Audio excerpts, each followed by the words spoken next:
Buen día, Carlos. Ariel Ijala te saluda. ¿Cómo estás?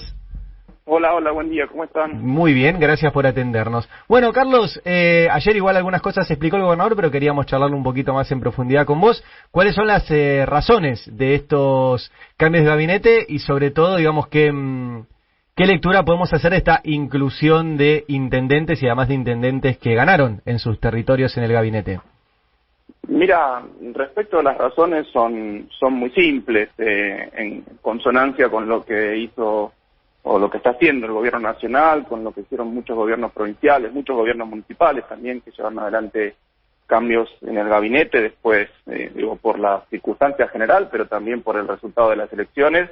Eso no lo podemos obviar, hay que escuchar muy claramente lo que ha determinado el voto popular, y el gobernador entendió que tenía que reforzar el gabinete de ministros, hacer algunos cambios en el gabinete, dar otras responsabilidades, nuevas responsabilidades, como por ejemplo las que voy a tener yo ahora, acompañándolo más de cerca, inclusive al gobernador, en toda la tarea, sobre todo de análisis de información, de procesamiento de información, de acompañamiento político, y decidió de esa forma llevar adelante estos cambios, que son reforzar básicamente la gestión. Y el otro punto es que también, además, y esto coincidió con las elecciones, temporalmente estamos en un cambio de etapa, y está muy bien cambiar algunos nombres y algunos perfiles para este cambio de etapa. El otro día lo decía en una reunión el gobernador, estamos en un momento muy particular en donde está muriendo de a poco la pandemia. Eso es lo que esperamos, eso es lo que vemos. Ayer tuvimos los datos a la noche, los datos de esta última semana, siguen cayendo los casos, cayeron 21% respecto a la semana anterior, estamos al 5%, 646 casos, si mal no recuerdo.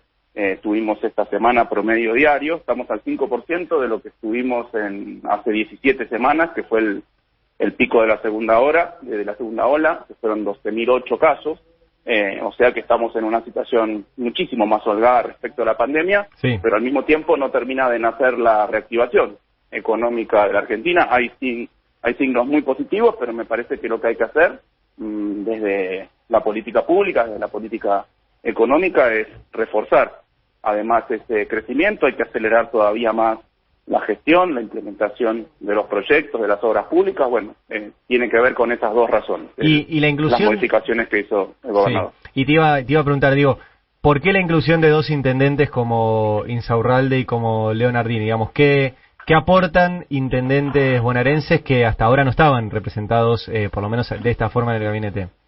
Mira, tanto Martín como Leo tienen una vastísima experiencia de gestión, en este caso municipal.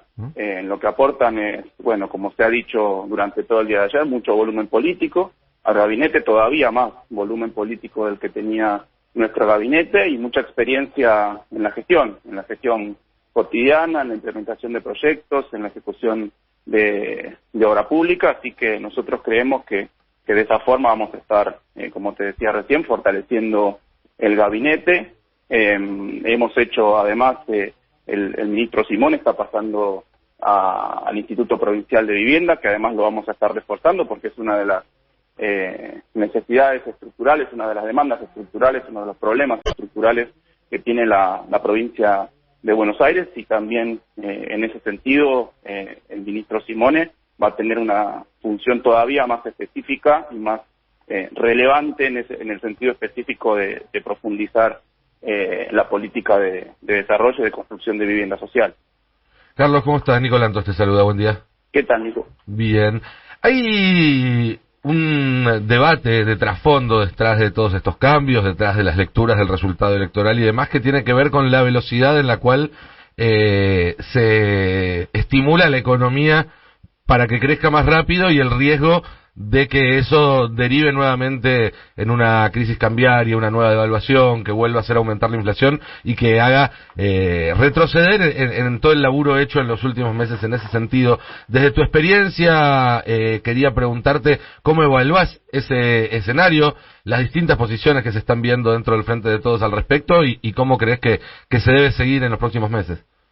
Mira, desde mi experiencia, desde mi análisis político, pero también de mi oficio, que sí, claro, por muchos años es haber sido economista o algo así, o licenciado en Comercio Internacional, especialista en temas de economía internacional, de haber tenido participación en la gestión económica del gobierno de Cristina Kirchner, y dada la situación actual, digamos, de salida de una pandemia tremenda que no ha sido, no solo ha tenido consecuencias sobre las cuestiones sanitarias, obviamente, sino que también ha tenido consecuencias desastrosas en todo el mundo, obviamente, pero también en la provincia de Buenos Aires y en la Argentina en general, sobre los aspectos sociales y los aspectos económicos.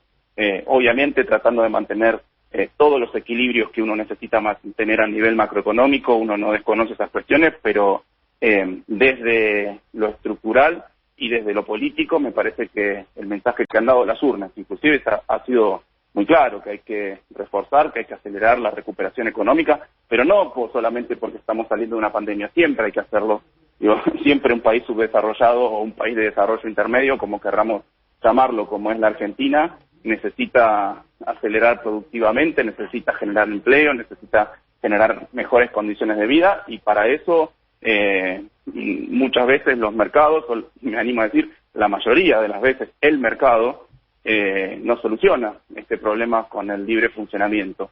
Tiene que intervenir muy claramente, muy específicamente el Estado a través de la política económica para fortalecer el nivel de crecimiento y de generación de empleo. Yo no tengo ninguna duda sobre el contenido general que tiene que tener esta política. Repito, obviamente manteniendo los equilibrios macroeconómicos que eso amerita. La República Argentina tiene un problema estructural que ya lo han desarrollado, hay miles de páginas escritas al respecto, que es la restricción externa.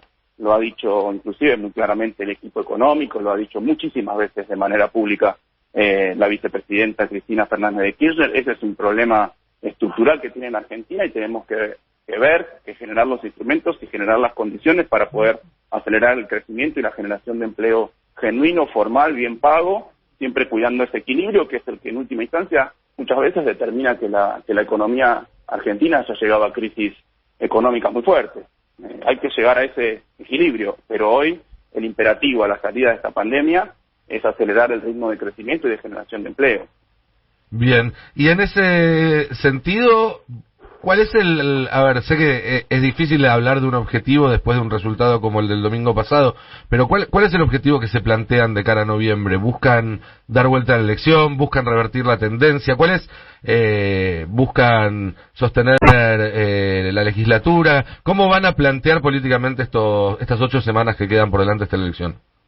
Mira, yo los invito, si es que las consiguen, yo nunca entiendo bien cómo funciona esto, si las notas que uno da en la radio quedan en algún lado, a que escuchen todas las notas que yo di antes de las elecciones, que en donde como consecuencia de las encuestas que existían, las opiniones, etcétera, se daba por sentado que el Frente de Todos en la provincia de Buenos Aires ganaba, me animo a decir, los promedio en encuestas entre 5 y 7 puntos. Sí. Y me preguntaban, bueno, ¿por cuánto pensás que van a ganar? ¿Cuánto buscan ganar? Y en todas las entrevistas yo lo que dije fue: queremos ganar por un voto, porque ganar es como por un voto, como en el fútbol se gana por un gol, en una elección se gana por un voto. Y lo otro que dije, inclusive el mismo día de las elecciones, después de las 6 de la tarde, cuando cerraron los comicios, aquí en La Plata me hicieron varias notas y me preguntaban, bueno, ganaron, ¿cómo la ves? Todos dicen que ganaron. Digo, no, yo no le creo ni a las encuestas ni a las bocas de urna, esperemos los resultados de las elecciones. Con esa misma expectativa, nosotros estamos planteándonos la próxima fase, recuperar la mayor cantidad de votos posibles. Esto también es Vox Populi, se han hecho los análisis de los números de las elecciones y lo que hemos visto es que el punto fue que hay muchos votantes nuestros que no fueron a votar, que por alguna razón no fueron a votar, porque no están conformes con alguna de las cosas que llevamos adelante. Yo creo que no no están conformes fundamentalmente con las condiciones sociales y económicas que vivimos hoy después de la pandemia. Yo creo que sí, la gente sigue muy conforme o está muy contenta de las medidas de cuidado que hemos llevado adelante y del plan de vacunación, pero con eso claramente no alcanza para ganar una elección. Era nuestro deber, lo hicimos muy prolijamente, establecimos las medidas de cuidado que son medidas tremendamente antipáticas. Ayer hablaba con un amigo y compañero estábamos hablando de mi gestión puntualmente al frente de la jefatura de gabinete de ministros, y la verdad que sí, yo no hubiese elegido tener que pasar este periodo en una pandemia. Me la pasé 2 años diciendo malas noticias, claro, y medidas antipáticas. La verdad que yo no vine, ninguno de nosotros del gabinete vino a la provincia de Buenos Aires para decirle a la gente que se queda dentro de la casa, para decirle a la gente que haga la cola fuera del comercio, para que ande gente con barbijo. Nos tocó esto. Sí, bueno, sí, le pusimos el cuerpo, lo que correspondió. Son medidas horribles, antipáticas, pero eran en su momento las únicas medidas posibles para evitar una tragedia mayor. Acá, Carlos, es una tragedia. Sí. Acá, Carlos, tiramos durante todo el año esta cuestión de vacuna y asados como necesidad para ganar la elección, y es lo que dijiste recién, digamos, la vacuna estuvo. Claro. El asado no. Por eso, lo que te decía antes también, cuando me preguntaban hace un tiempo, cómo ves el panorama, la gente, las elecciones, etcétera, y yo lo que decía es, la gente no va a valorar si la cuidamos, si la vacunamos y si le ponemos un manguito en el bolsillo. Me parece que las 2 primeras cosas han funcionado muy bien. La tercera tenemos todavía cuentas pendientes con el pueblo de la provincia de Buenos Aires, con el pueblo argentino en general. Me parece que es lo mismo, lo que decíamos antes: reactivación, generación de empleo genuino, formal, bien pago, los objetivos que siempre tuvo el peronismo, es peronismo. Claro. Y Carlos, te hago una más. Vos has sido muy crítico y muy frontal también con algunos sectores de la oposición, de cómo vos dabas malas noticias y de la oposición daban peores. ¿Qué pensás que va a hacer la oposición en estos 2 meses de acá al 14 de noviembre, e incluso en adelante si repiten este resultado? ¿Se va a poder convivir? Mira, yo espero que tengamos una oposición probablemente más racional, que se dedique a llevar adelante propuestas por la positiva y no por lo negativa, que paren de poner palos en la rueda, que mucho de eso han hecho durante todo este periodo de gestión de la pandemia. Pero bueno, no me preocupo más por lo que nosotros hagamos desde la gestión. Obviamente esperaría que la oposición nos acompañe lo mayor posible, que nos marque cuando nos equivocamos, que aporte positivamente con propuestas, con proyectos, con ideas. Espero eso. Muy bien. Una última pregunta acá a la producción. ¿El Clio lo hereda Insaurralde o te lo llevas? No, el Clio es propiedad personal. El Clio es tuyo. Es histórica mía. No. Es mío. Está muy bien. Carlos, gracias como siempre por atendernos. Un abrazo grande. Un abrazo.